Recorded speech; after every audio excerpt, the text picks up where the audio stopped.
micobacterias. Este segmento, o sea, cuando ustedes felizmente estamos atrasadas, el otro grupo tenía que volar. Ustedes vamos a hacer solo micobacterias, felizmente.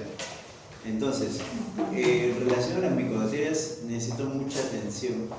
¿Ustedes han hecho inmunes o no? No, ya van a llegar. Ok, vamos a tratar de explicar un poquito, porque para hablar de micobacterias tenemos que comprender un poquito sobre la respuesta inmune.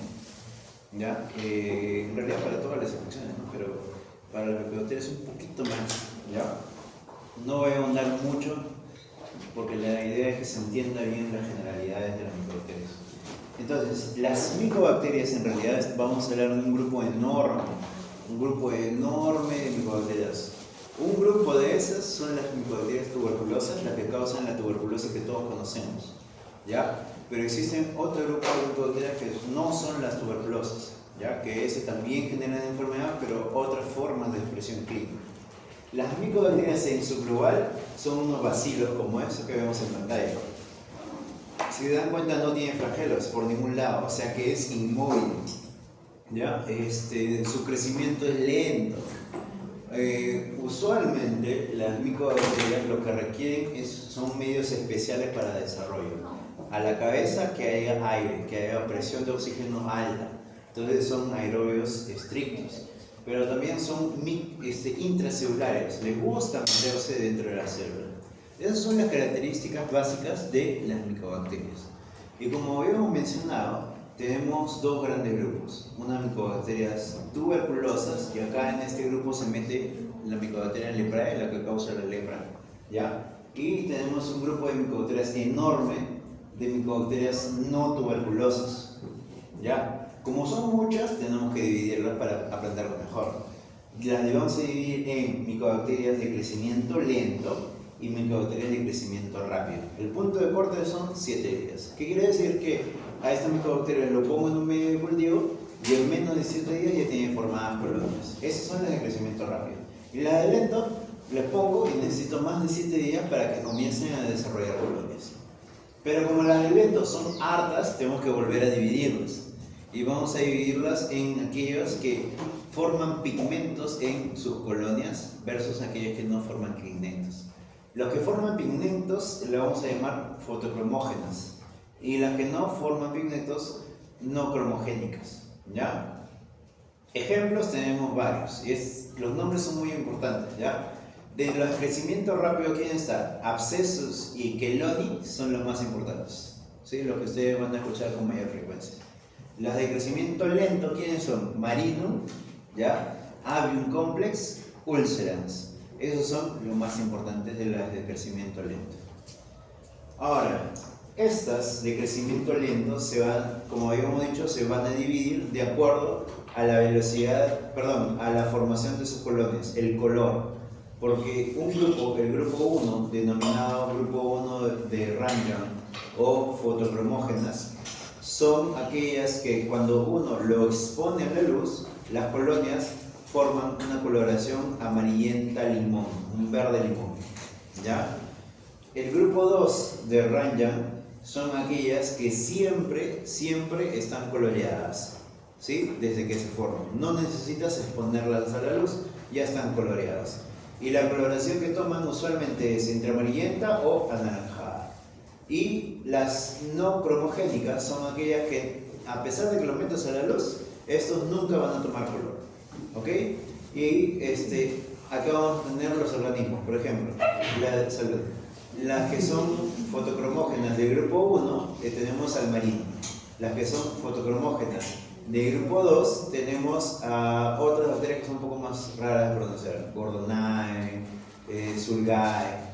Las que no son fotocromógenas, tenemos al Avium complex y al ulceran. Y las que son de crecimiento rápido, tenemos al Abscessus, al queloni, al fortuito, ¿ok?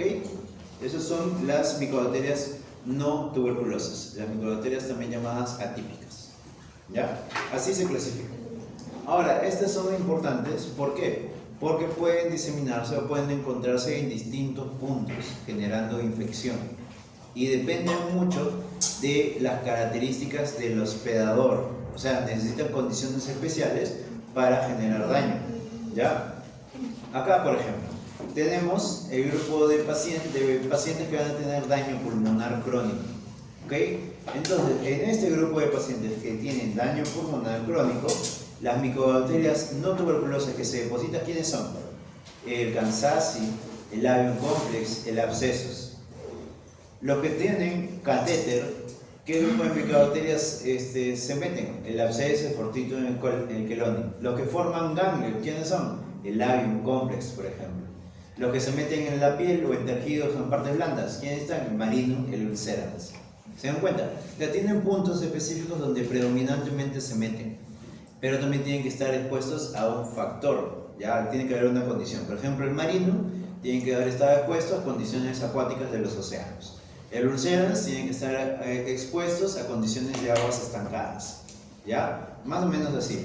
Hay otro grupo de micobacterias, ya lo van a ver cuando es post-liposucción. La de liposucción se mete ahí también la micobacteria. Es peligroso. Ya, no se van. Entonces, vamos a empezar hablando sobre la micobacteria tuberculosa.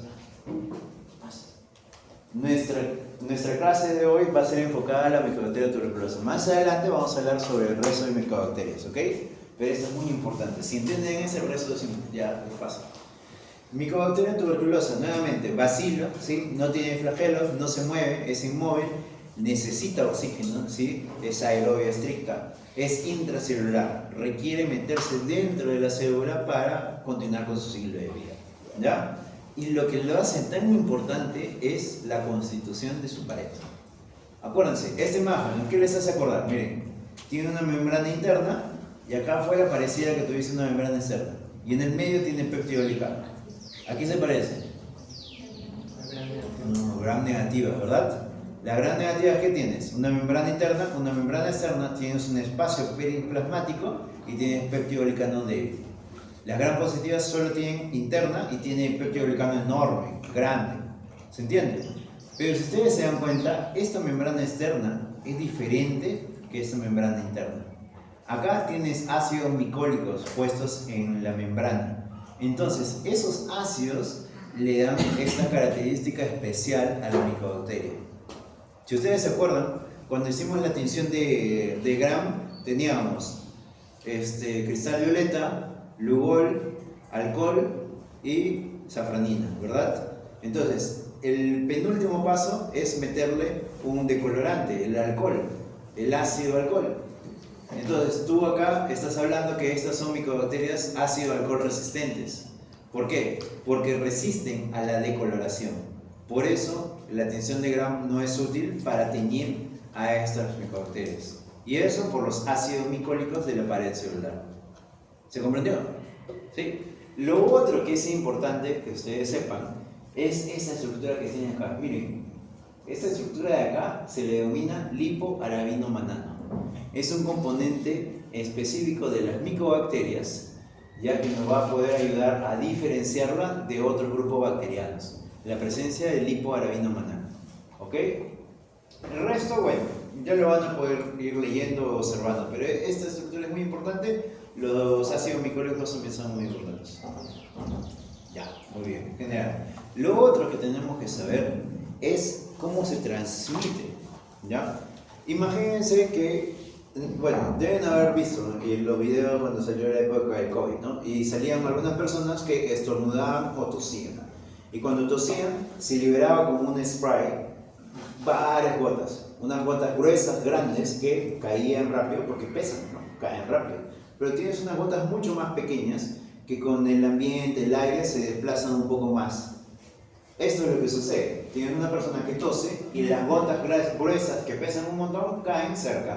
Y las gotas que son medianamente se desplazan un poquito más. Y las gotas que son muy pequeñitas, de menor diámetro, se desplazan por mucho más espacio.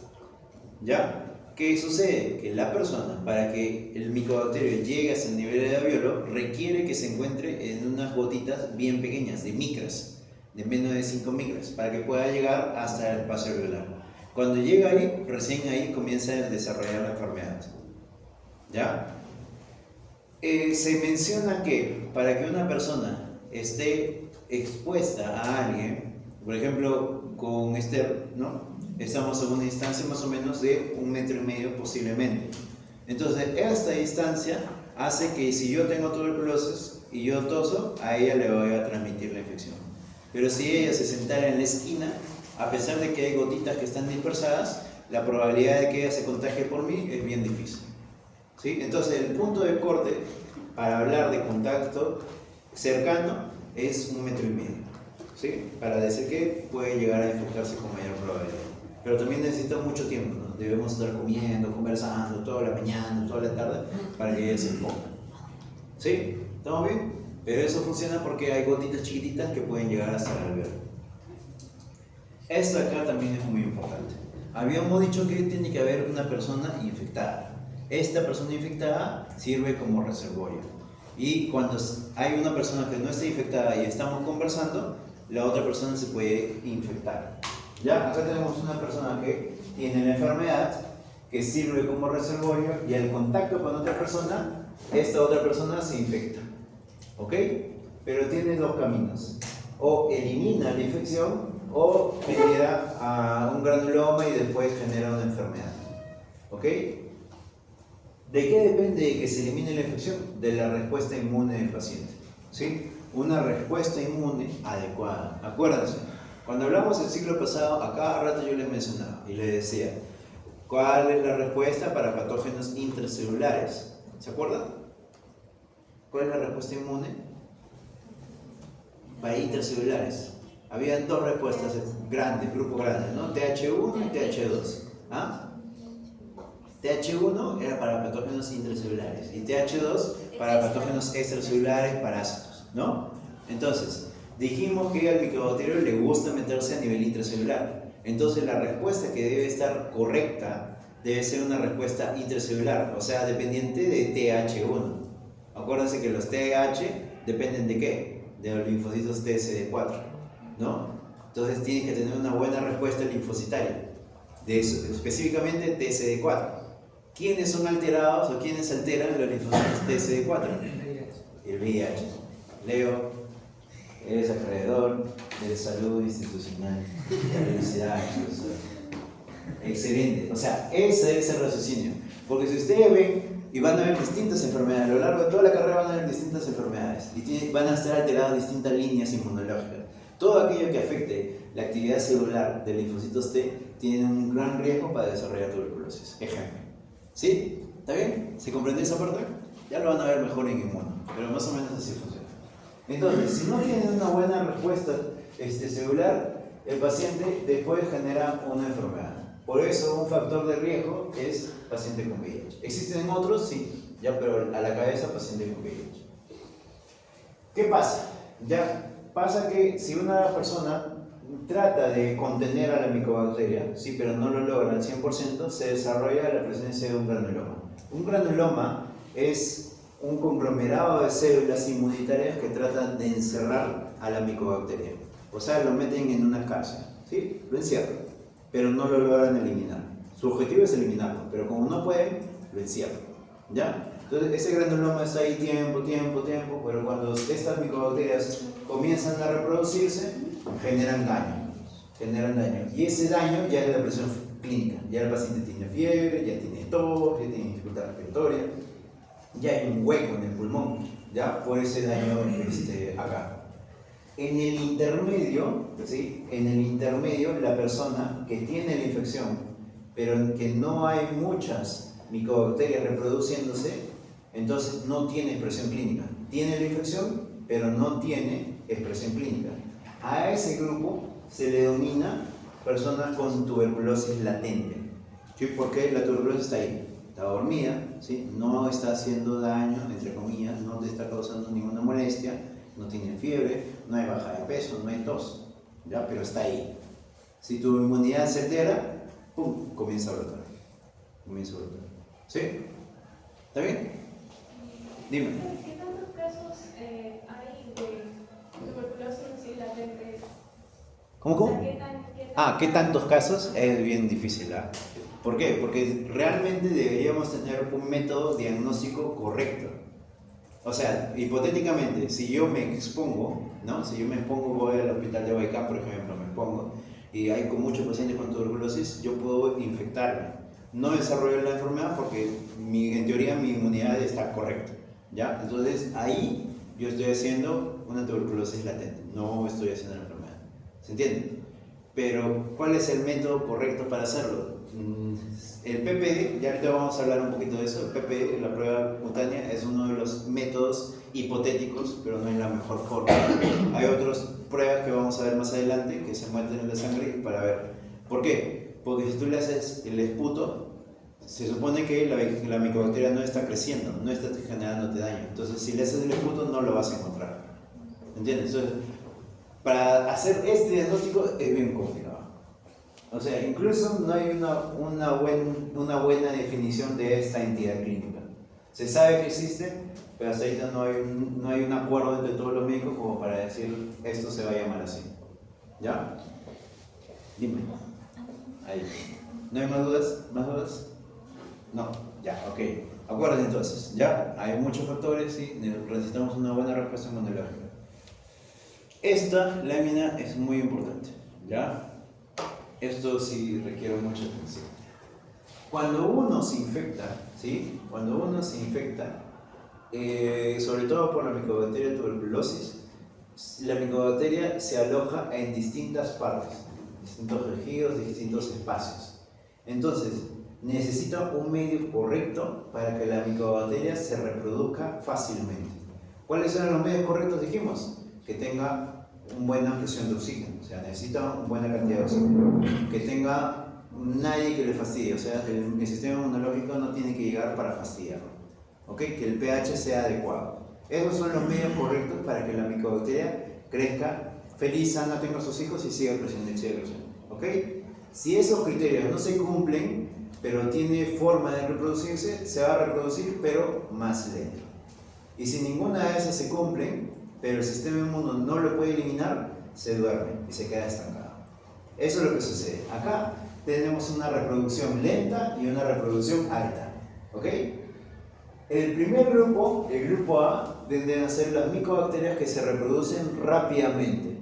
¿Por qué? Porque tienen un medio correcto para reproducirse. No hay sistema inmune que lo fastidie, tiene aire, ¿sí? Tiene medios nutrientes, se reproduce rápidamente. El pH es correcto, se reproduce bien. Cuando se altera, ya tenemos micobacterias que se reproducen, pero se reproducen lentamente o por tiempo se reproducen rápido y otra vez se duermen, rápido y otra vez se duermen. ¿Ok? Esos son estos dos grupos. Y el último grupo vendría a ser las micobacterias que están ahí, latentes, dormiditas. No se mueren porque no las podemos eliminar, pero están ahí sin generar daño. ¿Ok? Entonces tenemos 4 grupos de micobacterias que crecen de diferente manera. Una rápida, otras lentas, otras por periodos y otras que están dormidas hasta que en un momento dado se despiertan. ¿Sí? Como la bella durmiente. Viene el príncipe, se despierta. ¿Sí? ¿Se comprendió esa parte? Pero la clave de esto es que necesita un ambiente correcto para que suceda esta reproducción rápida. Y acá más o menos he tratado de esquematizarlo. Tenemos nuestro pulmón bien bonito. Y la caverna es un espacio, es un hueco que se ha formado en el pulmón. ¿Qué quiere decir? Que este hueco tiene buena concentración de aire, pero no llega bien las defensas inmunitarias. ¿Ya? El pH es adecuado. Ahí, en esa pared de la caverna, las micobacterias crecen rápido. Ahí encontramos en predominancia las bacterias del grupo A, las que se crecen rápidamente. Están ahí metabolizándose rápidamente, porque tienen las condiciones correctas. ¿Sí? Cuando la micobacteria llega a nivel alveolar, se mete dentro de los macrófagos. Los macrófagos lo fagocitan, se lo meten. ¿Sí? En realidad lo endocitan, lo meten dentro. ¿Y la micobacteria qué hace? Evita que el fagosoma se una con el lisosoma. Entonces, si no se unen, no se va a poder eliminar, pero se queda ahí, latente, guardada, metida dentro de los macrófagos. Ese vendría a ser el grupo B, que está dentro de los macrófagos, que crece de manera lenta. El grupo C, ¿dónde está? Acá, en el granuloma. El granuloma tiene un centro, el cual está necrótico. ¿Sí?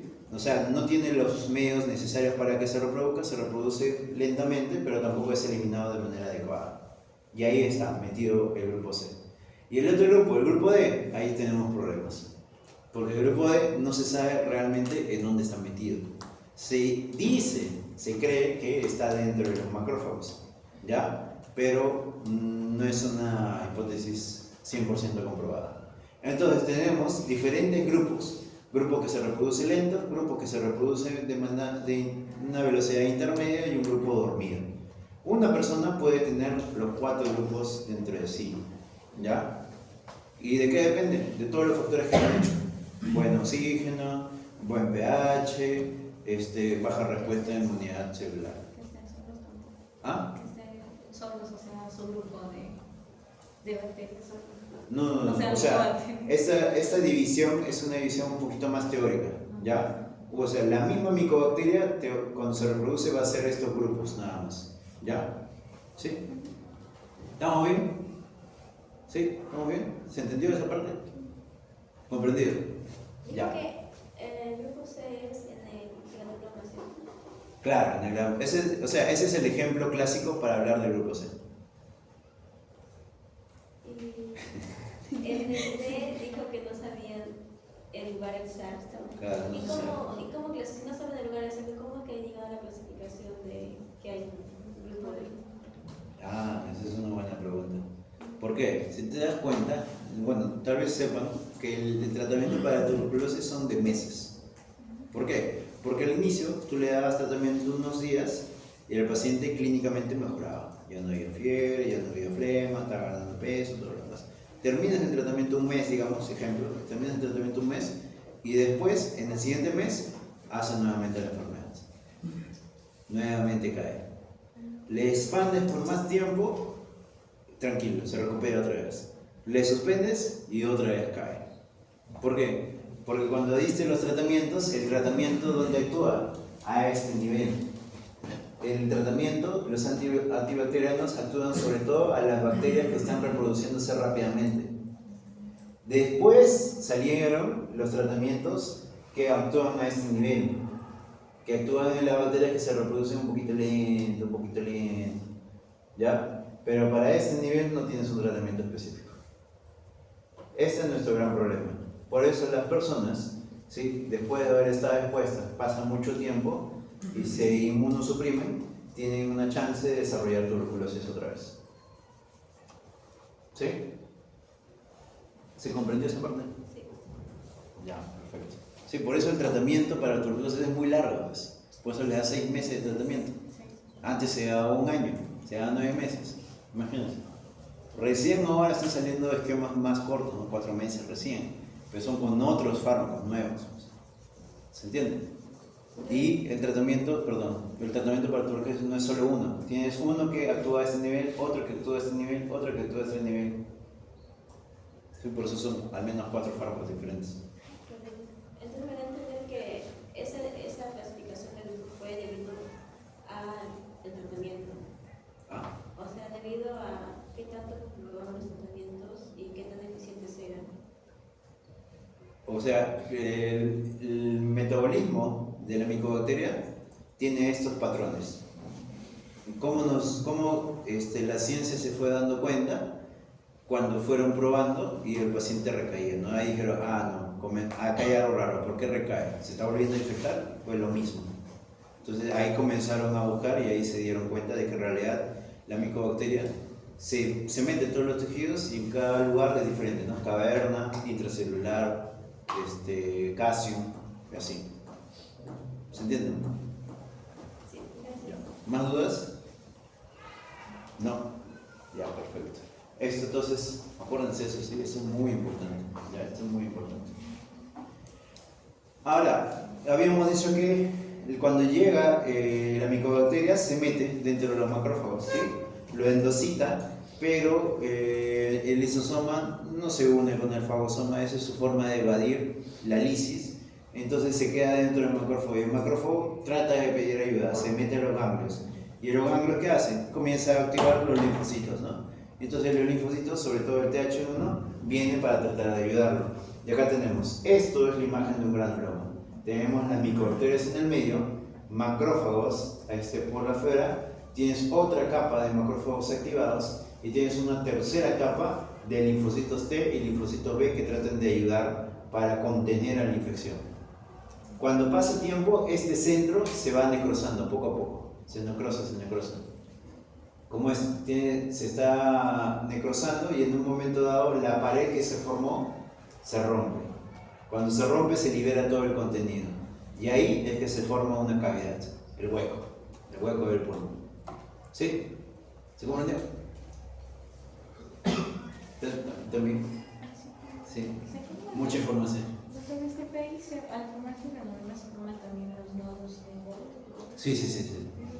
El complejo de Gauss, eso, son nombres que se le da a la posición del granuloma en el vulva. Ya es imagenológico. ¿Ya? ¿No? Ya. ¿Dudas? ¿Qué pasa? Cuando este granuloma pasa mucho tiempo, ¿sí? Cuando es viejo, se logra calcificar, ¿sí? Porque el centro ya no es vital.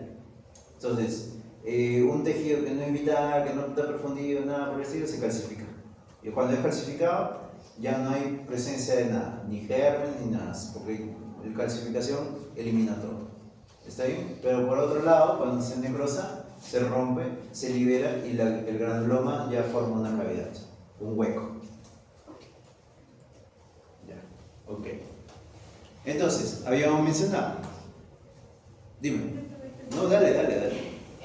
Cuando el granuloma se calcifica, ¿qué indicación clínica tendría el paciente en el nivel pulmonar? No, nada, porque está calcificado. Significa que no hay micobacterias. O sea, en ese espacio no hay micobacterias porque lo que hizo fue calcificarlo. Es como si le tiraras a una persona, lo entierras en cemento. Lo entierras en cemento, la persona ya no hay. ¿Se entiende? Lo mismo, lo calcificas. Le metes cemento al granuloma y ya no sobreviven todas las células que están ahí. Pero no sería como un objeto extraño del pulmón. Sí, funciona como un cuerpo extraño, pero como es derivado de nuestros tejidos, no lo reconoces como un objeto extraño. Pero ahorita vamos a ver una imagen de lo que funciona como un granuloma. ¿Ya? Y depende de la unidad que vaya a necrosis y que se calcifica. De la respuesta inmunitaria, sí. Eso depende de todo. Porque para que se forme este granuloma, ¿qué debes tener? Una buena respuesta de los macrófagos y una buena respuesta de ¿qué? De los linfocitos. Porque habíamos dicho que en la periferia ¿quién está? Los linfocitos. Si no tienes, no se va a formar granuloma. O si funcionan mal, no se forma el granuloma. Entonces, ¿qué pasa con el micobacterio? Se mete por cualquier lado. Ya no forma hueco. ¿Y en qué casos opta por calcificarse? Cuando tienes una buena... la calcificación es con el tiempo. Porque tienes un granuloma bueno, pero después ya no le llega buenos nutrientes, ya esta célula ya no sobrevive y ya se calcifica. Pues. Eso es en el tiempo. Eso no es una respuesta que diga, hoy nos vamos a calcificar. No, es en el tiempo de que sucede. Mucha respuesta inflamatoria. Si se calcifica ya no se necrosa, o primero se calcifica y luego se necrosa. No, primero se necrosa. Primero se necrosa, luego se calcifica. Luego se puede llegar a calcificar. O se rompe y se forma una cavidad. ¿Sí? ¿Estamos bien? No, pero si se rompe y se forma la cavidad, ¿no sería que también se activa nuevamente la oncología? Claro, O sea, que puede tomar dos opciones o eventualmente también. claro. Ah, Por eso, ¿a dónde estamos? Acá, mira. En esta imagen ha formado una cavidad. Entonces, al hacer cavidad significa que el granuloma se ha roto y esas micobacterias se liberan. Entonces la persona libera micobacterias. Y ahí está la expresión clínica de tos, expectoración, sangrado, etc. ¿Se comprendió? ¿Está bien? Te veo con dudas. El granuloma roto ya una vez que se las bacterias, después, porque queda ese vacío, ¿cierto? Las bacterias. Un hueco. Ajá. Y quedan ahí esos linfocitos, los macrófagos y ya. O sea, el hueco es un hueco, ¿no? Ahí ya no llega la célula del sistema inmune. Es una especie de cavidad. Yo me refiero, según la imagen que mostró el doctor. Acá. No. Es como que ya, es como que en un globito que está adentro de esta. Es una cárcel. Ajá. Pero luego se rompe. Y sale. En ocasiones se rompe, sí. No siempre, ¿ya? Bacteria. Pero lo que queda de la capa protectora que Se fibrosa eso es lo que se y se forma una pared. Ajá. Y esa es la pared de la cavidad.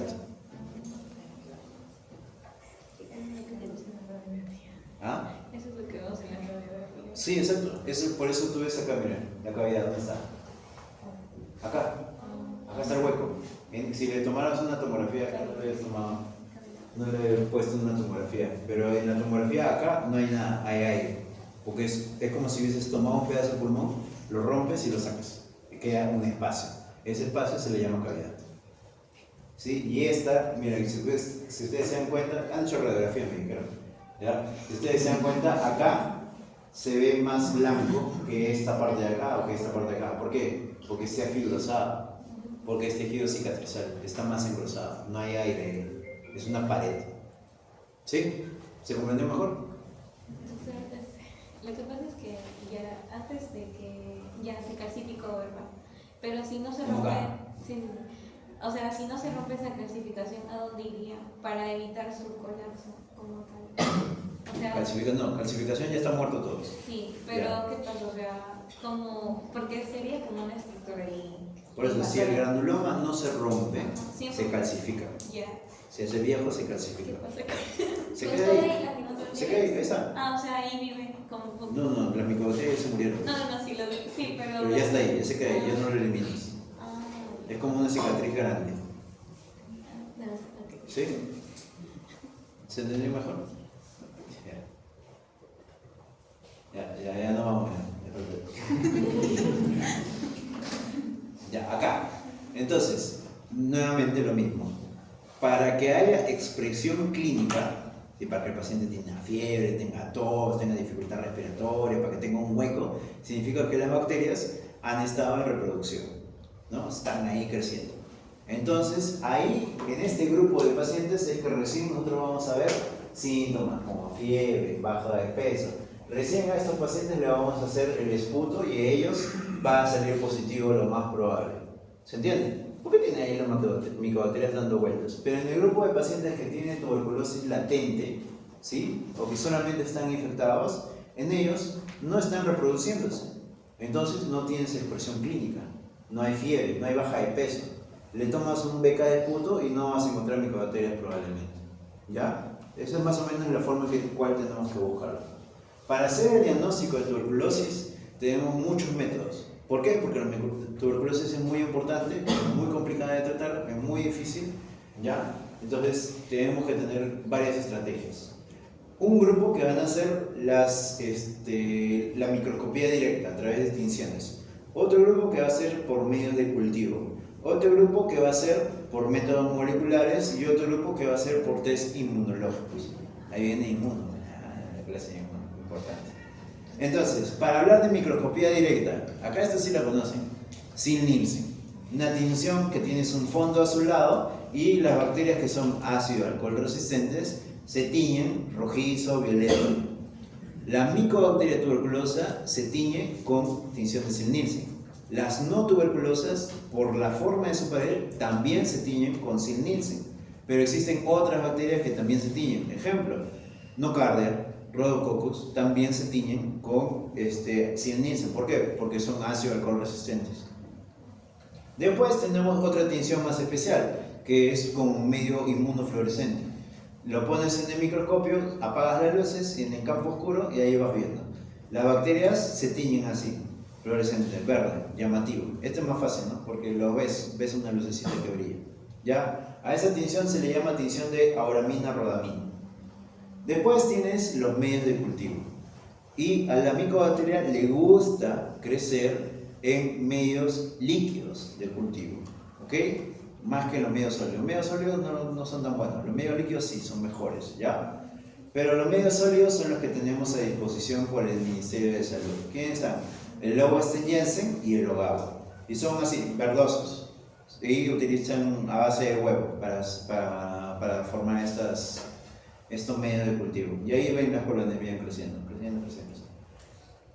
El cultivo en medio líquido tienes dos grandes ejemplos, el MGIT y el MOTS. El MGIT son esos tubos. Acá tienes un tubo y acá tienes líquido.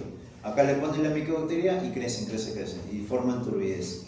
Acá este es de un paciente, este es de otro paciente, otro paciente, otro paciente, otro paciente. El MOTS son pozos, ¿sí? Acá tienes un pozo, otro pozo y ahí tiene líquido.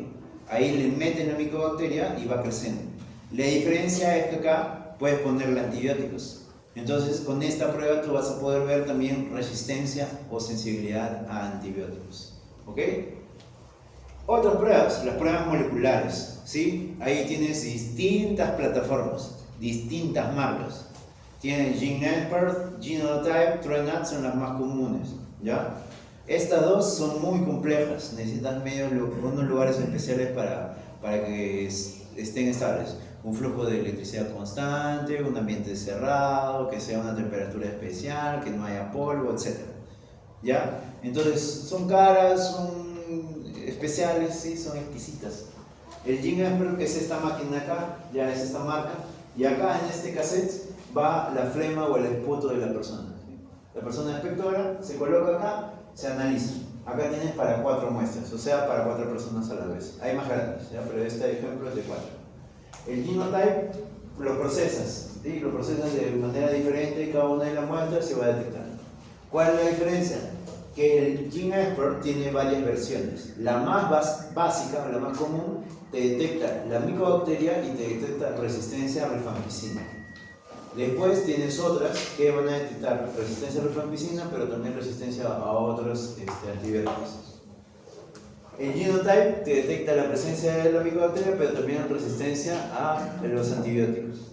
Y el TrueNat, que es el otro, el nuevito que ha salido, esta es más fácil de llevar, más fácil de usar, como si fuese un maletín. Lo llevas como un maletín, lo pones en cualquier lado porque tiene una batería. Y ahí también pones la muestra, la flema. No necesitas procesarla, no necesitas un ambiente cerrado, nada, y lo procesas y es más rapidito. ¿Ya? Este va a ser uno de los que van a llegar. Tal vez ustedes cuando sean médicos van a trabajar más con esto. ¿Ya? Importantísimo, porque todos trabajan a base de PCR.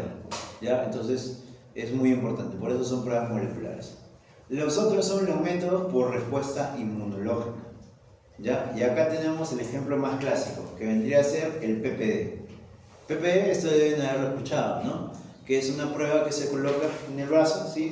Con una inyección se coloca intradérmica y va a formar una pápula. ¿Qué quiere decir? Que una persona que ha estado expuesta anteriormente ha generado una respuesta inmune contra la micobacteria. Entonces, la pápula se va a tornar eritematosa, va a crecer. ¿Por qué? Porque le estamos metiendo antígeno de micobacteria. Entonces, como lo reconoce el sistema inmune, reacciona y te genera el denominado PPD. ¿Ya? Tiene punto de corte, ¿no? Más de 5 milímetros para pacientes inmunosuprimidos, más de 10 milímetros para pacientes inmunocompetentes es igual a positivo. Y esto trabaja en base a una respuesta de hipersensibilidad. ¿Ya? Una respuesta de hipersensibilidad de tipo 4. Sí, todavía no lleva de inmuno, pero hay varios tipos de respuesta de hipersensibilidad. ¿Sí? Las primeras son las más rápidas, ¿sí? Las que son alérgicas. ¿Sí? Esa que pasa que cuando te pica el mosquito y te dermatizas la abeja, ya, una respuesta rápida. Y una respuesta tardía es aquel que te pusiste algún fármaco, te pusiste alérgico después de mucha exposición, ahí comienzas a hacer una respuesta. Y eso sucede con las personas. Me infecté hace años y mi cuerpo generó células especializadas para defenderme. Entonces, cuando me meto el PPD, se genera la pápula porque ya estoy especializado en defenderme. ¿Se entiende? Esa es la respuesta de hipersensibilidad de tipo 4, dependiente del linfocitos T. ¿Sí? El IGRA es otra forma de respuesta inmunológica. ¿Qué pasa? Que los linfocitos T, los citotóxicos, los que son dependientes de TH1, liberan interferón gamma para poder generar la eliminación de las micobacterias que se encuentran dentro de las células. Entonces, ¿qué haces? Lo que hace el IGRA es medir cuánto de interferón gamma se libera ante la exposición del micobacteria. ¿Qué sucede? A Esther, por ejemplo, le tomo una muestra de sangre y esta muestra de sangre contiene células leucocitarias. Entonces, a estas células yo lo expongo al antígeno y veo cuánto de interferón libera por la exposición. Entonces, así se basa esta prueba de IGRA. Y el último es el TBLAM. Y este TBLAM TB de tuberculosis y LAM de lipoarabinomanano. Entonces, ¿qué detecta? Fácil. El lipoarabinomanano presente en la pared celular de las micobacterias. ¿Qué sucede? Que cuando uno no tiene una buena respuesta celular, la micobacteria se esparce por todos lados. Y en un lugar donde lo vamos a encontrar es en la orina. ¿Sí? La persona orina y ahí se libera el lipoarabinomanano de la micobacteria. Pero eso es en condiciones de un paciente que tiene una respuesta de tipo celular depletada. Ejemplo, paciente VIH que dijo Leo. ¿Sí? Eso es clásico para esta prueba. Los pacientes que no tienen esa alteración, la prueba puede que te salga negativo. Realmente no va a ser negativo, ¿sí? Va a ser alterado. ¿Estamos bien? ¿Se comprendió? Sí. Hay mucha información. ¿Cómo ¿Sí? es nuestro lipo? Lipoarabinomanano. Lipoarabinomanano. Manano, sí. Ya, esto ya hemos hablado. Esto también hemos hablado. Este es el lipoarabinomanano, ¿sí? Lo tienes en el cuerpo. ¿Por qué? Porque no lo contienes y ya lo detectas en la orina. Se excreta por la orina y ya le haces la prueba esta. Esta prueba de acá es como una prueba como un test de embarazo, ¿ya? Es una tira. El paciente orina y ahí le pones la tira y después va a salir positivo. Nada más. Fácil. 20 minutos ya tienes el diagnóstico. Pero tiene que tener la alteración de inmunidad celular alterada, ¿no? Ok, y la forma imagenológica. Uno, habíamos dicho que hace pequeños granulomas, ¿sí? Lo encierra. Entonces, estos granulomas se van a ver de esta forma, ¿sí? Un granuloma por acá, otro granuloma por acá. No libera, ¿por qué? Porque está encerrado, ¿sí? No tiene mucha expresión clínica usualmente porque está ahí encapsulado. El sistema inmune ha hecho su chamba, lo encerró. Pero cuando no lo logra controlar, crece, se forma esta cavidad, el espacio que les mencioné, el hueco. Entonces, acá, ¿qué es? Se rompió. Entonces, las micobacterias salen. La persona infectada libera componentes micobacterias en la flema, en el esputo. Ya a esta persona le podamos hacer el esputo y va a salir positivo. En esta probablemente no me salga positivo. Probablemente. A menos que tenga fiebre, ¿no? A menos que tenga baja de peso. Ahí sí, porque significa que hay micobacterias por ahí circundando. Y acá, ¿qué pasó? La micobacteria invadió todo lo que es el sistema linfático. ¿Sí? El drenaje linfático, el sistema sanguíneo ya lo drenó. Y está metido ahí. Y en todos esos espacios está formando pequeños granulomas, microgranulomas chiquititos. Entonces, todos estos puntos son conglomerados de micobacterias. Esta persona, igual, no tiene una buena respuesta inmune, no hay una buena respuesta celular, no lo controla, por eso no ha formado granulomas y por eso no lo contiene. Y la micobacteria creció tanto y se metió por todos lados y se ha diseminado por todos lados. ¿Sí? Por eso hace esta imagen, así, mira, punto, un montón, millón más. Esta imagen es de una tuberculosis en forma de milia, ya una tuberculosis miliar, ya sobre todo en pacientes que tienen una inmunodeficiencia de tipo celular, paciente clásico, paciente VIH, ¿sí? Entonces, para el diagnóstico, ¿en quiénes hacemos beca de esputo? Paciente que tiene síntomas sobre todo, ¿ya? Ahí tenemos un grupo que escapa, ¿no? Porque al paciente que tiene VIH, la TB ha invadido, ¿no? Entonces podemos encontrarlo en el pulmón, pero también fácil no lo encontramos en el pulmón y se ha metido en el sistema linfático, ¿no? Entonces ahí tenemos un grupo que sí, un grupo que no. ¿Ya? Pero usualmente, si tiene fiebre, tiene una caverna, está con tos, con expectoración, usualmente en ellos vamos a encontrar la beca del esputo. En paciente con tuberculosis latente, no. ¿Quiénes le podemos hacer PCR? En aquellos que tienen el bacilo ahí latente, o sea, presente en la flema. Son este grupo. A ellos les hacemos PCR. ¿En quién le hacemos cultivo de esputo? En estos que tienen el bacilo en la flema, ¿no? A ellos le hacemos cultivo. ¿Y en quién le hacemos el antígeno urinario? Sobre todo en pacientes que tienen una inmunidad celular alterada, depletada. ¿Sí? Hasta ahí llegó la clase. ¿Dudas? Sé que hay dudas. Díganos. Sin miedo. ¿Se entendió? Dime. Doctor, ¿cuál de las, por ejemplo, complicada de tratar que la que fue afectada. Sí. O sea, sí, ¿por qué? O sea, no es que sea más difícil de tratar, sino que el cuadro clínico del paciente es más severo, porque no está en un lugar localizado, se ha diseminado por todo lado.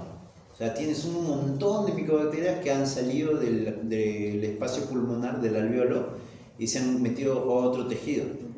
Entonces, esa característica significa que tienes alta carga de bacilos, pero no en el alveolo, sino en todo el tejido, y le da al paciente un cuadro más severo. Usualmente el paciente está bien grave en estas expresiones.